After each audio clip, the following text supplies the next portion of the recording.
नमस्कार. Last video लेक्चरमध्ये आपण हृदयाच्या संदर्भात जे कन्सेप्टचा पार्ट होता तो कन्सेप्टचा पार्ट शिकून घेतलेला आहे आणि आजच्या व्हिडिओमध्ये आपण हृदयाचेच वन लाइनर जे प्रश्न विचारले जातात जे कन्सेप्टशी रिलेटेड नाहीत, काही ठिकाणी असतील कन्सेप्ट किंवा काही ठिकाणी नसतील, पाठांतराचा पार्ट जो आहे तो आपण इथं या व्हिडिओमध्ये घेणार. बरं, कुठलाही जास्त वेळ नाही घालवत, डायरेक्ट व्हिडिओला स्टार्ट करतो. बरं, त्याआधी एक रिमाइंडर, व्हिडिओ जर स्टार्ट केला असेल तर शेवटपर्यंत व्हिडिओ बघायचा आहे, त्याशिवाय तुम्हाला इथनं उठायचं नाहीये, एवढं लक्षात ठेवा. पहिलं पॉईंट, हृदयाची उजवी बाजू जर म्हटलं ना, हृदयाची उजवी बाजू म्हटलं त्याच्यामध्ये रक्त कुठलं असतं? अशुद्ध रक्त असतं, कारण की ते शरीराकडून आलेलं असतं ना. शरीराकडून जे रक्त येत असतं ते अशुद्ध असतं. अशुद्ध रक्तामध्ये कार्बन डायऑक्साईड असतो बघा, CO2 कार्बन डायऑक्साईड असतो. आणि हृदयाच्या उजव्या बाजूला झडपा किती असतात? 3 झडपा असतात. लक्षात ठेवायला एकदम इझी आहे बघा. उजवी 3 अक्षर आहेत, अशुद्ध 3 अक्षर आहेत आणि झडपा पण 3च आहेत. 3 झडपा, त्याला काय म्हणतो आपण? त्रिदली झडप. उजव्या बाजूला जी झडप आहे त्याला काय म्हणतो आपण? त्रिदली झडप. ठीक आहे, लक्षात ठेवायला एकदम इझी आहे बघा. आता सेम तसंच दुसरा पॉईंट काही, मग डावी बाजू. पण डाव्या बाजूला, हृदयाच्या या डाव्या बाजूला जे 2 कप्पे आहेत, डाव्या बाजूला रक्त कसं असतं? शुद्ध असतं, कारण की ते फुफ्फुसात शुद्ध होऊन आलेलं असतं, बरोबर. मग शुद्ध रक्त असतं आणि झडपा किती असतात? 2. आता इथं पण लक्षात ठेवायला सोपं आहे. डावी अक्षर 2 आहेत, डावी 2 अक्षर आहेत, शुद्ध अक्षर 2 आहेत आणि झडपा पण 2च आहेत. लक्षात ठेवायला सोपं आहे. 2 2 2 आणि उजव्या बाजूला 3 3 3, एकदम इझी. ठीक आहे, आता हे 2 पॉईंट झाले. तिसरा पॉईंट बघा, हृदयाचे सर्वसाधारणतः वजन किती असते? 360 ग्रॅम इतके वजन असते. ऍव्हरेज हे असंच असलं पाहिजे. माझ्या हृदयाचं वजन किती किंवा तुमच्या हृदयाचं वजन किती असं स्पेसिफिक आपण काढून काय मोजणार आहे का? तर नाही. हा शास्त्रज्ञांचा अंदाज आहे फक्त, किंवा ज्यांचे मेलेले असतील त्यांचं चेक केलेले, सगळ्यांचा ऍव्हरेज काढला आणि तो ऍव्हरेज किती भरतोय? 360 ग्रॅम इतका ऍव्हरेज भरतोय. म्हणजे मानवाच्या हृदयाचे सर्वसाधारणतः वजन किती असतं? 360 ग्रॅम इतकं असतं बघा. ठीक आहे, आता हृदयाची जी मसल आहे ना, तो मसल 3 थरांनी बनलेला असतो. 3 थर म्हणजेच काय? आता एक उदाहरण सांगतो तुम्हाला. एखादं फळ आहे, संत्री किंवा मोसंबी, त्याची साल काढली आपण, बरोबर. साल म्हणजे एक आवरण झालं. आता ती साल काढल्याच्या नंतर परत आतमध्ये अजून एक पातळ पांढऱ्या कलरची साल असते, म्हणजे अजून एक साल झाली, म्हणजे 2 आवरणं झाली, बरोबर. सेम त्याच प्रकारे हृदयाची जी भित्तिका आहे, भित्तिका म्हणजे त्याची वॉल, जाडी, ती पण 3 आवरणांपासून बनलेली असते. प्रश्न इथं विचारला जाऊ शकतो, विचारलेला नाहीये, विचारला जाऊ शकतो. हृदयाची भित्तिका किती आवरणांनी बनलेली आहे? 3 आवरणांनी बनलेली. आणि हृदयाच्या बाहेर सालीसारखं अजून एक आवरण आहे, ते दुपदरी आवरण आहे. ते किती आवरण असतं? दुपदरी. याचं नाव तुम्हाला विचारलेलं आहे. याचं नाव काय आहे? परिहृदय पटल. हृदयाच्या वरती एक आवरण असतं, त्याला काय म्हणतात? परिहृदय पटल. हा प्रश्न विचारलाय, 3-4 वेळा विचारलाय, पाठच करायचं. इथं हृदयाच्या वरती एक आवरण आहे, त्या आवरणाचं नाव काय? परिहृदय पटल. बस, एवढा पॉईंट इथं लक्षात ठेवायचा आपल्याला. हृदयाचे सर्वसाधारणतः वजन 360, रिपीट झाला तो पॉईंट. ठीक आहे, प्रौढ व्यक्तीसाठी, प्रौढ व्यक्ती म्हणजे काय पहिलं ते समजा. पूर्ण वाढ झालेला व्यक्ती जो असतो त्याला काय म्हणतो आपण?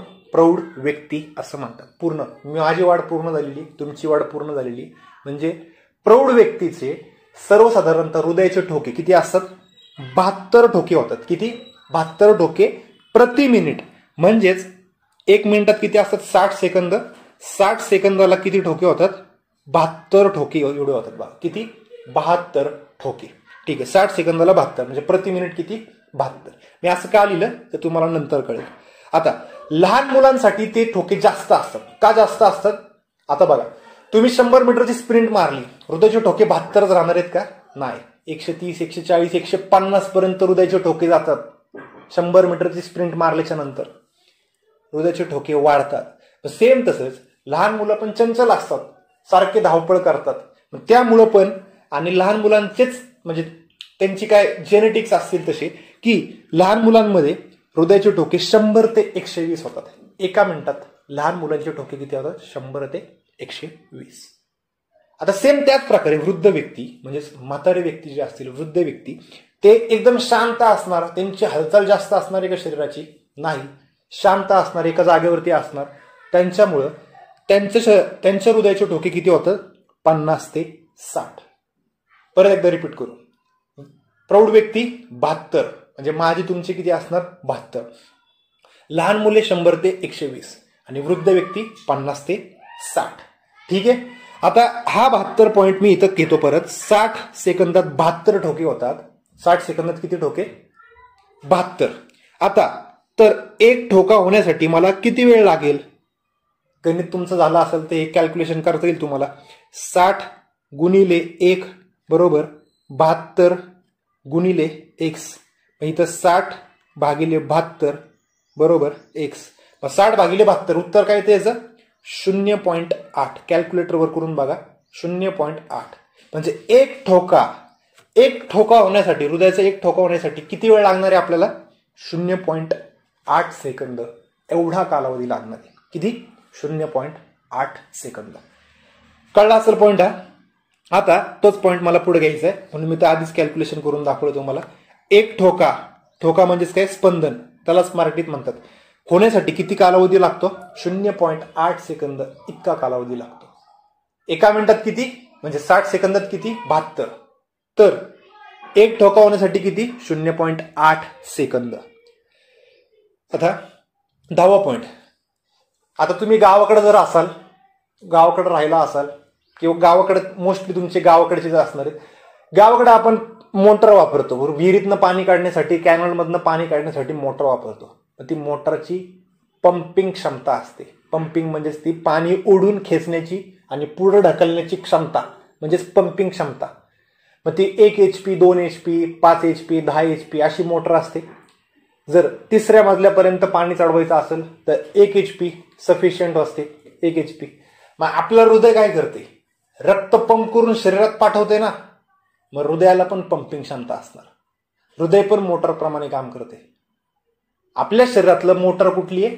हृदय हे एक प्रकारे मोटर आहे. मग त्याला पण पंपिंग क्षमता आहे. मग ती किती आहे? 0.2 HP.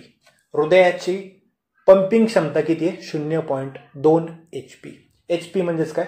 हॉर्स पॉवर किंवा मराठीत काय म्हणतात? अश्वशक्ती. आणि हा प्रश्न पोलीस भरतीचा आवडीचा आहे. खूप वेळा विचारलाय. 1 HP बरोबर किती? 746 वॅट. म्हणजे काय? 1 HP. 746 वॅट म्हणजेच किती? 1 HP. ठीक आहे. पुढचा प्रश्न. एका मिनिटात हृदय किती लिटर रक्त पंप करतं? 5 लिटर. आणि शरीरात पण किती लिटर फक्त असतं? 5 लिटर असतं.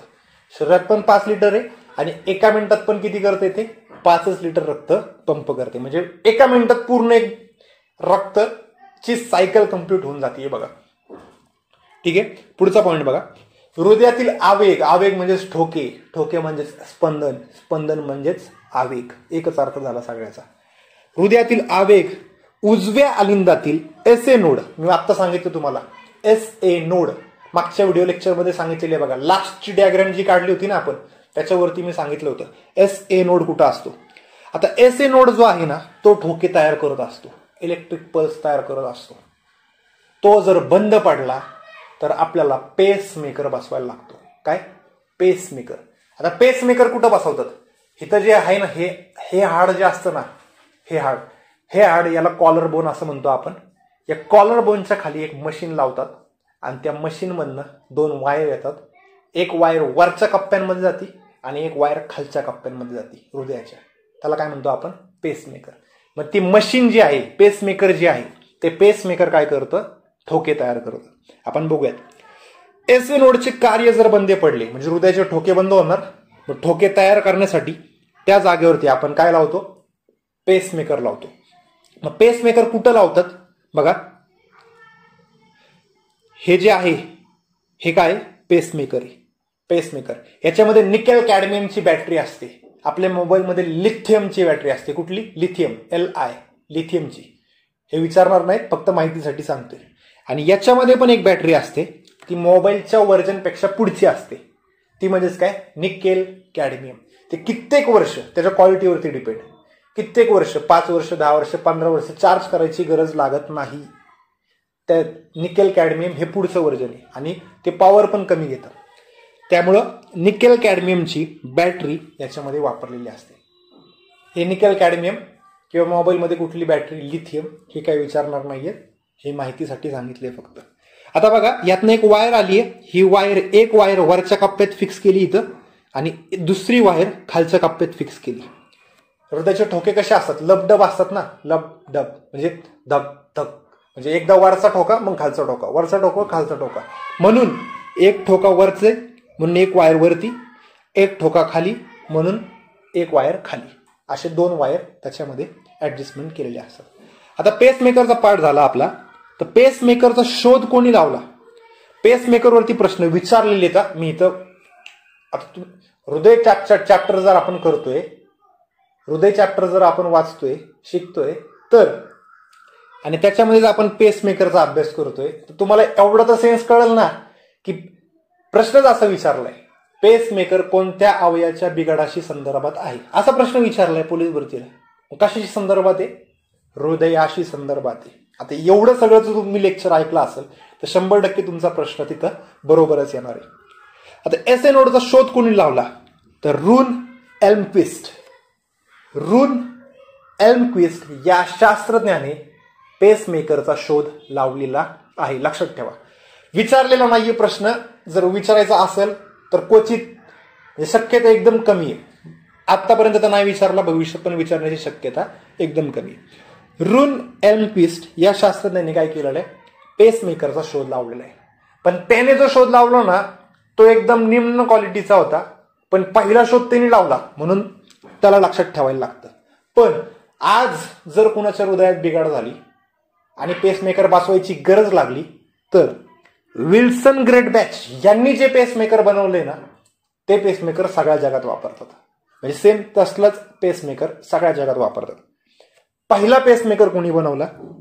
रून एल्मक्विस्ट. आणि आत्ता जे वापरतो आपण ते कोणी बनवलेले? तर विल्सन ग्रेट बॅच यांनी बनवलेले.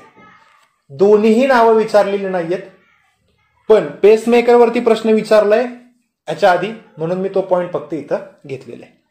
ठीक आहे, पुढचा पॉइंट बघा. जमिनीवर जे काही प्राणी राहतात त्यांच्यापैकी सर्वात मोठं हृदय कुणाचं असतं? तर असा प्रश्न एमपीएससीला विचारला आणि पहिलाच ऑप्शन टाकला हत्ती. सगळ्यांनी हत्ती लिहिला असणार, कारण की कुठल्या पुस्तकात वाचलंच नाही ना. हत्ती मोठा असतो दिसते, हा हत्ती मोठा आहे. दुसऱ्या ऑप्शनला जिराफ आहे, हा जिराफ तर लुकडा असतो. मग जिराफ कसं काय असेल? नाही, हत्तीच असेल. मग हत्ती लिहून येणार सगळे 100%. पण हत्तीचं हृदय छोटं असतं थोडंसं आणि जिराफाचं हृदय हे मोठे. जिराफ माहिती नसेल तर त्यांच्यासाठी फक्त मी इथं डायग्राम पण टाकली जिराफाची. बघा, जिराफ जमिनीवर राहणारे प्राणी जे आहेत त्यांच्यापैकी सर्वात मोठं हृदय कुणाचे? जिराफाचे. सगळ्यात मोठं हृदय कुणाचे? जिराफ. पुढचा पॉइंट, एकूण सगळे प्राण्यांचा विचार जर केला ना आपण, तर त्यापैकी सर्वात मोठं हृदय कुणाचं असतं? एकूण सगळे प्राणी, जमिनीवर, पाण्यातले, हवेतले, सगळ्यांचं मिळून जर एकत्र वर्गीकरण केलं, सगळ्यात मोठं हृदय कुणाचं असतं? निळा देव मासा. निळा देव मासा याचं हृदय खूप मोठं असतं. निळा देव माशाची पण एक डायग्राम टाकली बघा.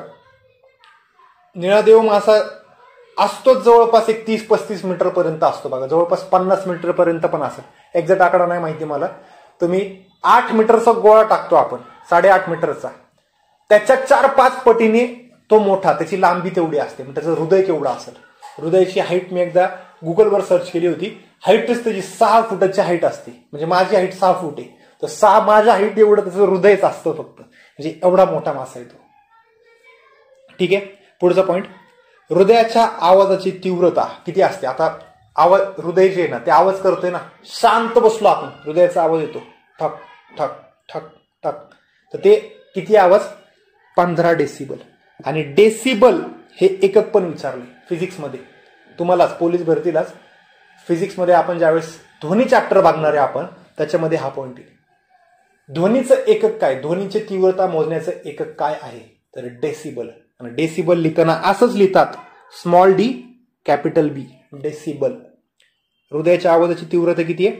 15 डेसिबल. लक्षात ठेवा, 15 डेसिबल.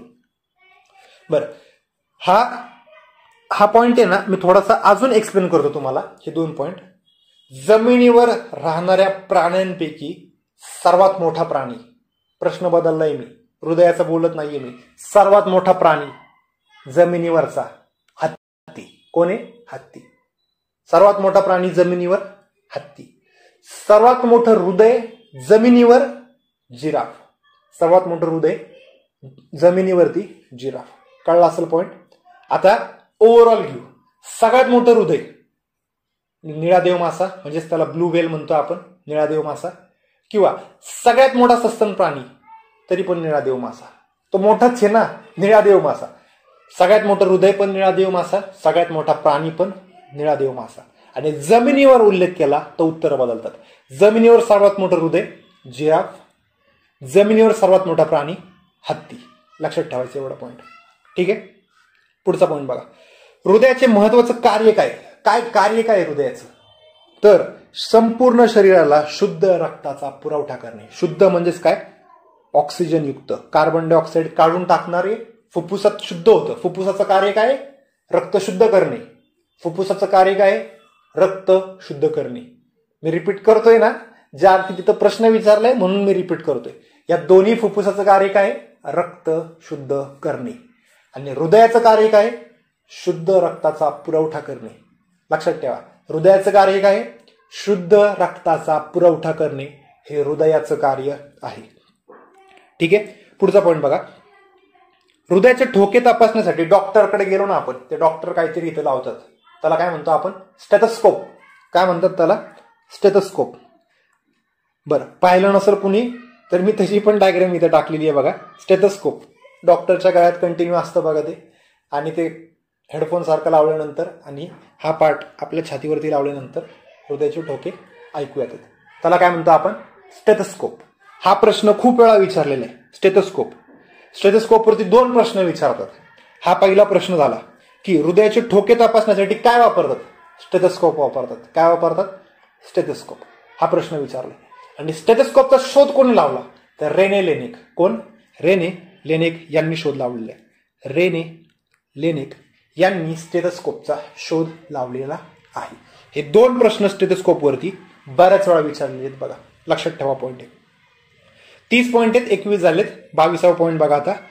हृदयाच्या ठोक्यांचा म्हणजे स्पंदनांचा आलेख जो असतो ना, तुम्ही जर असा माणूस बेडवर पडलाय हॉस्पिटलमध्ये आणि तिथं काहीतरी ग्राफ असतो, तो त्याला काय म्हणतो आपण?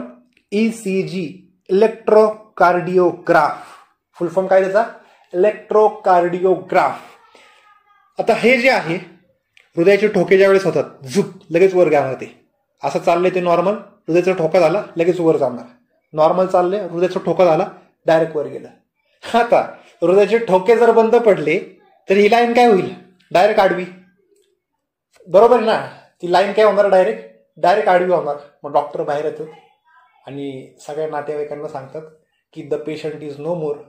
म्हणजे मेलेला आहे पेशंट. बरोबर ना? की आडवी लाईन आली म्हणजेच काय झालं? हृदय बंद पडलं. हृदय बंद पडलं म्हणजेच काय? माणूस एक्सपायर झाला. ठीक आहे. आपल्याला हा पॉईंट लक्षात ठेवायचा आहे. हृदयाच्या ठोक्यांचा म्हणजेच स्पंदनांचा आलेख काढण्यासाठी काय वापरतात? ECG, इलेक्ट्रोकार्डिओग्राफ. हा त्याचा फुल फॉर्म आहे, इलेक्ट्रोकार्डिओग्राफ. आता इलेक्ट्रोकार्डिओग्राफ जो आहे त्याचा शोध कोणी लावला? विल्यम इंथोवेन. कोणी लावलेला शोध? विल्यम इंथोवेन. विल्यम इंथोवेन या शास्त्रज्ञाने या ECGच्या मशीनचा शोध लावलेला आहे. लक्षात ठेवा पॉईंट. पुढं पहिलं हृदय प्रत्यारोपण. पहिलं हृदय प्रत्यारोपण काय ते पहिलं समजून घेऊया. आता मी ते एक उदाहरण सांगतो. तुमच्यापैकी जर एखादं कुणाचं हृदय बंद पडलं, एक काम करतो मी, माझं घेतो उदाहरण, नाहीतर मला फोन करताना माझं हृदय का बंद पाडते तुम्ही. समजा माझं हृदयाला काहीतरी अडथळा, म्हणजे काहीतरी झालं प्रॉब्लेम, हृदय जर बंद, शरीर पूर्ण काम करते, हृदय काहीतरी हे झाले, खराब आहे हृदयामध्ये. आणि दुसरा एक व्यक्ती जो आहे तो जस्ट त्याचं एक्सपायर झालाय, त्याची बॉडी बंद पडली, म्हणजे मेलेला आहे तो, पण हृदयाचं काम करते त्याचं. मग त्याचं हृदय काढायचं आणि मला लावायचं. याला काय म्हणतात? हृदय प्रत्यारोपण. हृदय प्रत्यारोपण. दुसऱ्याचं हृदय काढायचं, दुसऱ्याला लावायचं, त्याला म्हणायचं. बरं, एवढं सांगण्यापेक्षा बेस्ट उदाहरण, आता तुम्ही मागे एक पिक्चर आला होता ॲनिमल नावाचा. त्या ॲनिमल नावाच्या पिक्चरमध्ये तो हिरो जो आहे रणबीर कपूर, त्याचं हृदय बंद पडलेलं दाखवलंय. आणि त्याला एक डोनर भेटतो, त्याचं हृदय तो मेलेला असतो, त्याचं हृदय काढतात आणि ते रणबीर कपूरला लावतात. ते म्हणजेच काय, हृदय प्रत्यारोपण. अशा प्रकारचं पहिलं ऑपरेशन हृदय प्रत्यारोपण कोणी केलं आणि कुठं केलं? तर 13 डिसेंबर 1967 रोजी ख्रिश्चन बर्नार्ड यांनी केलं. कुठे केलं? दक्षिण आफ्रिकेमध्ये केलं. दक्षिण आफ्रिकेची राजधानी केपटाऊन, त्या केपटाऊन शहरामध्ये केलं होतं. लक्षात ठेवा. यातला हा प्रश्न, हे नाव आपल्यासाठी खूप इम्पॉर्टंट आहे. खूप वेळा पोलीस भरतीला प्रश्न विचारले. जगातलं पहिलं हृदय प्रत्यारोपण कोणी केलं? ख्रिश्चन बर्नार्ड यांनी केलं. जगातलं पहिलं हृदय प्रत्यारोपण कोणी केलं? ख्रिश्चन बर्नार्ड यांनी केलं. ठीक आहे. आता भारतात पण कुणीतरी केलं असेल ना. मग 1967ला जगात पहिलं झालं. भारतात कधी झालं? तर 1994ला दिल्लीमध्ये झालं. दिल्लीमध्ये एम्स नावाचं हॉस्पिटल आहे, तिथं डॉक्टर वेणुगोपाल यांनी केलं. लक्षात ठेवा. जगातलं पहिलं ख्रिश्चन बर्नार्ड, भारतातलं पहिलं वेणुगोपाल. परत एकदा, जगातलं पहिलं ख्रिश्चन बर्नार्ड, भारतातलं पहिलं वेणुगोपाल. लक्षात ठेवायचे ते दोन्ही पॉईंट. खूप वेळा विचारलेले ते प्रश्न. पुढं, हृदयाच्या आरोग्यासाठी कुठलं तेल वापरलं जातं? करडई तेल. बरं, हा प्रश्न जसा विचारला होता आहे तसा मी इथं ऍड केलेला आहे. हा प्रश्न विचारला होता, हृदयाच्या आरोग्यासाठी कुठलं तेल वापरतात? तर करडई तेल वापरतात. आता प्राणी चांगलं असतं, प्राणीजन्य तेल ऑइल चांगले असतात का वनस्पतीजन्य तेल चांगले असतात हृदयासाठी? तर वनस्पतीजन्य जे असतात ना ते हृदयासाठी चांगले असतात. मग करडई असेल, सूर्यफूल असेल किंवा दुसरं कुठलं पण प्राणीजन्य जे असतात ना, म्हणजे तूप, लोणी, घी जे म्हणतो आपण, ते प्राणीजन्य झाले, ते शरीरासाठी चांगले नसतात. जास्त प्रमाणात जर खाल्ले तर कोलेस्ट्रॉल खूप वाढतो आणि अटॅक येण्याची शक्यता असते. तो पॉईंट आपण, हा जो पॉईंट सांगितला ना मी आता, हा सगळा पॉईंट आपण पोषणशास्त्रात अभ्यासणार आहे. पोषणशास्त्रात. ठीक आहे. इथं हृदय हा पॉईंट शब्द आलता म्हणून मी इथं पॉईंट तो ऍड करून टाकला. पुढचा, मानवी हृदय ऑक्सिजन शिवाय किती वेळ राहू शकतं? तर 4 मिनिटे राहू शकतं. 4 मिनिटे म्हणजे समजा म्हणतोय मी फक्त. हृदय, तुमचं मी उदाहरण नाही घेत, मी माझंच घेतो परत. शरीरातून हृदय जर काढलं डायरेक्ट तर ते किती वेळ राहू शकतं? 4 मिनिटे राहू शकतं. पण तुम्ही तर म्हणणार ते कोणीतरी चेन्नईमध्ये आहे ना, ते हृदय एका ठिकाणावरून दुसऱ्या ठिकाणी जवळपास 150-200 किलोमीटर नेलं, मग ते काय 4 मिनिटात नेलं का? तर असं नाहीये. 4 मिनिटं विदाऊट ऑक्सिजन राहू शकतं म्हटलंय मी तुम्हाला. मग ते काढल्याच्या नंतर कुठल्या तरी मशीनमध्ये टाकणार, त्याला ब्लड सप्लाय करणार, त्याला ऑक्सिजन सप्लाय करणार, मग ते कितीही वेळ ठेवू शकतात ना प्रयोगशाळेमध्ये. असंच येते. मग ते फक्त काढल्याच्या नंतर ऑक्सिजनच त्याला भेटत नाहीये, तर अशा वेळेस ते किती वेळ राहणार? 4 मिनिटच ते जगू शकतं बघा. ठीक आहे. एका रक्ताभिसरणात रक्त हृदयातून किती वेळा जातं? तर किती वेळा जातं? 2 वेळा जातं. हा पॉईंट आपण पहिल्या व्हिडिओत एक्सप्लेन केलेला आहे बघा पूर्ण. तरी परत एकदा मी इथं एक्सप्लेन करतो. एक ब्लड सर्क्युलेशन म्हणजेच काय? रक्त हातातून निघालं, फिरून हृदयातून परत हातापर्यंत आलं, याला म्हणायचं एक ब्लड सर्क्युलेशन, म्हणजेच एक रक्ताभिसरण. याच्यामध्ये रक्त हृदयातून किती वेळा गेलं? 2 वेळा गेलं. लास्ट एक्सप्लेन केलेले, तरी परत एकदा एक्सप्लेन करतो मी. 2 कसा आला आकडा? रक्त पहिला हातात आहे, हातातून हृदयात आलं, एकदा आलं का हृदयात? एकदा. हृदयातून कुठे गेलं? फुफ्फुसात गेलं. दोन्ही फुफ्फुसात शुद्ध झालं आणि परत कुठं आलं? हृदयात आलं. आता हृदयात कितव्यांदा आलं? दुसऱ्यांदा आलं, म्हणजे 2 वेळा आलं. आणि हृदयातून ते हातात आलं, म्हणजे एक ब्लड सर्क्युलेशन कंप्लीट झालं. आणि हृदयातून किती वेळा गेलं? ते 2 वेळा गेलं.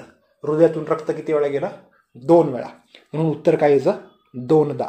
हा प्रश्न खूप वेळा विचारलाय. एका रक्ताभिसरणात रक्त हृदयातून किती वेळा गेलं? 2 वेळा गेलं. लक्षात ठेवायचे. बघा, मी इनडायरेक्टली तिथं सारखा जास्त भर देतो जिथं पोलीस भरतीला प्रश्न विचारतात. आता इथं प्रश्न विचारला होता म्हणून मी बराच भर दिला. ख्रिश्चन बर्नार्ड वरती बऱ्याच वेळा प्रश्न आहे म्हणून मी भर दिलाय. वेणुगोपाल वरती प्रश्न विचारलाय म्हणून मी तिथं रिपीट करतोय. ठीक आहे. रिपीट करतोय म्हणून तुम्ही बोर नका उबळच की काय सारखं रिपीट करते. का रिपीट करतोय? कारण की तुमचं इथंच पाठ झालं पाहिजे. तुम्ही नंतर नाही करणार मला माहितीये, म्हणून मी ते सारखं रिपीट करतोय. ठीक आहे. पुढचा पॉईंट बघा. 29 सप्टेंबर हा जागतिक हृदय दिवस म्हणून साजरा केला जातो. हा विचारला नाही आतापर्यंत, फक्त हृदय चॅप्टर आलाय म्हणून मी इथे घेऊन टाकलं. तो 29 नंबरचा पॉईंट आहे आपला. 29 सप्टेंबर जागतिक हृदय दिवस असतो. आणि सगळ्यात शेवटचा पॉइंट, हृदयाच्या अभ्यासाला कार्डिओलॉजी म्हणतात. काय म्हणतात? कार्डिओलॉजी. कार्डिओलॉजी. आणि जो डॉक्टर असतो ना त्याला कार्डिओलॉजिस्ट, ST लावायचं शेवटी, कार्डिओलॉजिस्ट म्हणतात. हृदयाच्या अभ्यासाला काय म्हणणार? कार्डिओलॉजी. कार्डियाक अरेस्ट आला बघा, कार्डियाक अटॅक आला म्हणजेच काय? हृदय विकाराचा झटका आला. ज्यावेळेस इंग्लिश न्यूज असतो ना त्यावेळेस कार्डियाक अरेस्ट किंवा कार्डियाक अटॅक असा शब्द असतो. आणि तीच न्यूज मराठीत काय होती मग? हृदय विकाराचा झटका आला. कळलं का? कार्डियाक म्हणजेच काय? हृदयाशी संदर्भात कार्डियाक हा शब्द वापरला जाणार आहे. लक्षात ठेवा. आपण कार्डिओलॉजी, लॉजी काय सांगतो? अभ्यासशास्त्र. कार्डिओलॉजी म्हणजे हृदयाचा अभ्यासशास्त्र. कार्डिओलॉजिस्ट म्हणजे हृदयाचा डॉक्टर. ठीक आहे. पुढचा IMP पॉइंट तर कम्प्लीट झाले. आता एक तक्ता बघायचा फक्त आपल्याला, प्राणी आणि त्यांचे हृदयाचे कप्पे किती असतात. ह्याच्यावरती एक प्रश्न पोलीस भरतीला विचारलेला आहे आणि एक प्रश्न MPSCत विचारलेला आहे. MPSCत काय विचारला तो सांगतो चला. पालीच्या हृदयाला कप्पे किती असतात? हा MPSCला प्रश्न विचारलाय. पालीच्या हृदयाला कप्पे किती असतात हा पोलीस भरतीला विचार. तर 3 कप्पे असतात. हे कुठल्याच पुस्तकात दिलेलं नाहीये. 3 असतात. पण मी जेव्हा दिला पेपर तेव्हा बरोबर आलं माझं. का बरोबर आलं? पुस्तकात तर दिलं नाही आणि माझं का बरोबर आलं मग? तर ते या तक्त्यामुळं आलं. हा तक्ता काय आहे तो समजून घ्या आता बघा. पण प्राण्यांचे प्रकार जर बघितले ना आपण तर जलचर. पहिले प्राण्यांची उत्पत्ती कुठं झाली? पृथ्वीवरती प्राण्यांची उत्पत्ती सर्वप्रथम जलचर पाण्यात झाली. म्हणजे मासे आले पहिल्यांदा. माशानंतर जलचर, नंतर उभयचर आले. म्हणजे बरं पहिल्यांदा सिक्वेन्स सांगतो चला. जलचर, उभयचर, सरीसृप, सस्तन, मग पक्षी. 5 गट सांगितले मी. बघा परत एकदा. पहिल्यांदा जलचर म्हणजे इथं पाणी असेल समजा, ही जमीन झाली. सगळ्यात पहिल्यांदा कुठं आले? मासे आले. मासे आले म्हणजे जलचर. मग उभयचर. उभयचर म्हणजेच काय? पाणी आणि जमीन दोन्हीकडे राहतात म्हणजे बेडूक दोन्हीकडे राहतो. जलचर, उभयचर. सरीसृप. सरीसृप म्हणजे सरपटणारे प्राणी म्हणजे साप असेल, नाग असेल, सरपटणारे प्राणी झाले. ही पाल, सरडा ही काय झाले? सरपटणारे सरीसृप. नंतर सस्तन. सस्तन म्हणजेच आपण, अंडी न घालता पिलांना जन्म देणारे आणि त्यांच्या शरीरावरती स्तन असतात, स्तन ग्रंथी असतात, त्यांना काय म्हणतो आपण? सस्तन प्राणी. 2 पॉईंट सांगितले. अंडी न घालता पिलांना जन्म देतात आणि शरीरावरती स्तनग्रंथी असतात, त्यांना म्हणायचं सस्तन प्राणी. मग आपण सस्तन प्राणी, वाघ, सिंह, हत्ती, गेंडा हे काय सस्तन प्राणी. मांजर सस्तन प्राणी, कुत्रा सस्तन प्राणी, हे काय झाले? सस्तन प्राणी. आता सस्तन प्राणी आणि सर्वात शेवटी काय? पक्षी. म्हणजे खालून जमिनीवर पाणी, जमीन, जमिनीवरनं हवेत गेलो. प्राण्यांची उत्पत्ती पृथ्वीवरती अशीच होत गेलेली आहे. MPSCला PSIच्या प्रीला आत्ता मागं प्रश्न विचारला होता की जमिनीवर आलेला पहिला गट कुठला? तर उभयचर गट हा पहिला जमिनीवर आला. ठीक आहे. आता मी एक एक गट उलगडत जातो मग तुम्हाला पॉईंट क्लिअर होऊन जाईल. जलचर जो आहे, जलचरच्या हृदयाला कप्पे किती असतात? 2. सगळे मासे हृदयाला कप्पे किती? 2. त्याला एक अपवाद आहे तो खाली बघू आपण. जलचर सगळ्या माशांच्या हृदयाला कप्पे किती असतात? 2. नंतर उभयचर. उभयचर म्हणजेच काय? जमिनीवर पण राहत आहेत आणि पाण्यात पण राहतात, त्यांना काय म्हणायचं? उभयचर. उभयचरची 2च उदाहरणं पाठ करून ठेवा. सगळ्या पुस्तकांमध्ये ही 2च उदाहरणं दिलेली असतात, बेडूक आणि सॅलमेंडर. तुम्ही तुमचं डोकं लावून मगर हा पाण्यात पण राहते, जमिनीत पण राहते. मगर उभयचर आहे का? मग नाही. मगर सरीसृप मध्ये दिलेली असते. पाठ्यपुस्तकांमध्ये पण चेक करा, सायन्सच्या पुस्तकात चेक करा. मगर ही सरीसृप आहे. कासव, कासव पाण्यात पण राहतो, जमिनीवर पण राहतो. लावताल तुम्ही डोकं असं दोन्हीकडे राहतो, मग कासव पण काय उभयचर झाला का? नाही. कासव पण सरपटणारा प्राणी, सरीसृप प्राणी आहे. लक्षात ठेवा. उभयचर म्हटलं की 2च उदाहरणं लक्षात ठेवायची, बेडूक आणि सॅलमेंडर. आणि MPSCला हे सॅलमेंडरचं उदाहरण इतक्या वेळा विचारलंय ना, ते पालीसारखं दिसतं पण ते जमिनीवर पण राहतं आणि पाण्यात पण राहतं. लक्षात ठेवा. उभयचर मध्ये 2 उदाहरणं पाठ करायची आपल्याला, बेडूक आणि सॅलमेंडर. आणि उभयचरच्या हृदयाला कप्पे किती असतात? 3. जलचर झाला, उभयचर झाला. आता सरीसृप. सरीसृप म्हणजेच काय? सरपटणारे प्राणी. सरपटणारे म्हणजेच कोण आली? साप आला, कासव आली, पाल आली, मगर, सुसर. मगर, सुसर पण येते, पण मगरीच्या हृदयाला 4 कप्पे असतात म्हणून मी इथं फक्त टाकलेलं नाही. पण मगर ही सरीसृप आहे, लक्षात ठेवा. मगर ही काय? सरीसृप प्राणी आहे. बरं, सरीसृपच्या हृदयाला कप्पे किती असतात? 3. आता एमपीसीचा प्रश्न, पालीच्या हृदयाला कप्पे किती असतात? तर 3. इथे दिलंय 3. पुस्तकांमध्ये काय दिलेलं असतं? सरीसृप प्राण्यांच्या हृदयाला कप्पे किती असतात? 3. हे पुस्तकात दिलेलं असतं, उदाहरणं दिलेली नसतात. ही उदाहरणं मी ऍड केलेली तिथं. मग मला हे माहिती आहे की पाल ही सरीसृप प्राणी, सरपटणारी प्राणी. मग पाली आणि सरीसृपला किती असतात कप्पे? 3. मग पालीच्या हृदयाला पण कप्पे किती? 3. एवढा पॉईंट इथं लक्षात ठेवायचा आहे. पुढं सरीसृप झाले. सस्तन. सस्तन म्हणजे आपण आलो वाघ, सिंह, हत्ती, गेंडा किंवा कुत्रा, मांजर, हे सगळे काय झाले? सस्तन. सस्तनच्या हृदयाला कप्पे किती असतात? 4.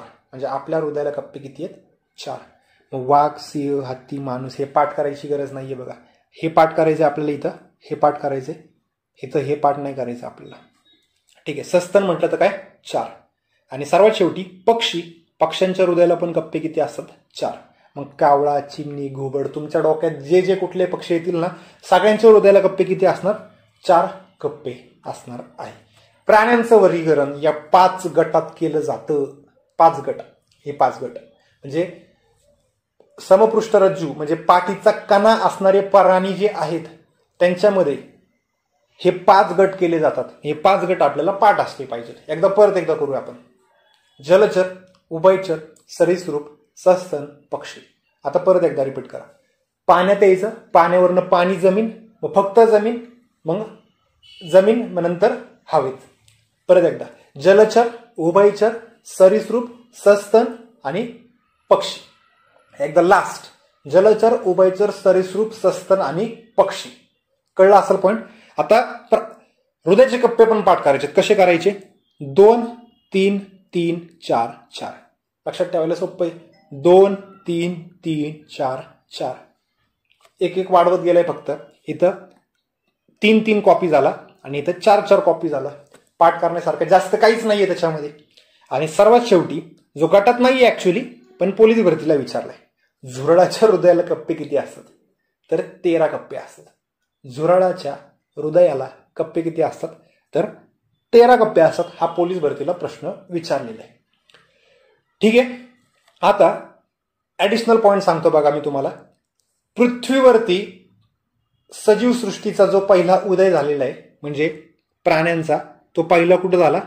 जलचर मध्ये झाला. जलचर पहिला उदय कुठे? जलचर. आणि आपण विष्णूचे जे 10 अवतार असतात, विष्णू, भगवान विष्णू जे आहेत, जे 10 अवतार आहेत, हे ऍडिशनल पॉइंट आहे. हे तुम्हाला कुठे विचारणार नाहीये. हे फक्त मला माहिती म्हणून मी तुम्हाला सांगते.